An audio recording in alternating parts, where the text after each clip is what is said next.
சகோதரிகளே வணக்கம். என்ன சகோதர சகோதரிகள் சொல்றேன்னு நினைக்கிறீங்களா?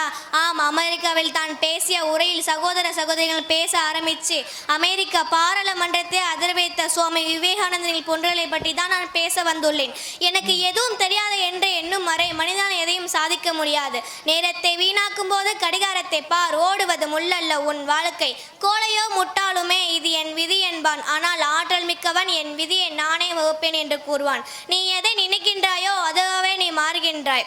உழைப்பில் நம்பிக்கை வைத்தவனுக்கு அதிகாரமும் பதவியும் தானாகவே வந்து சேரும். இந்த செயலை என்னால் செய்ய முடியாத என்ற எண்ணமே உங்களிடம் ஏலக்கூடாது.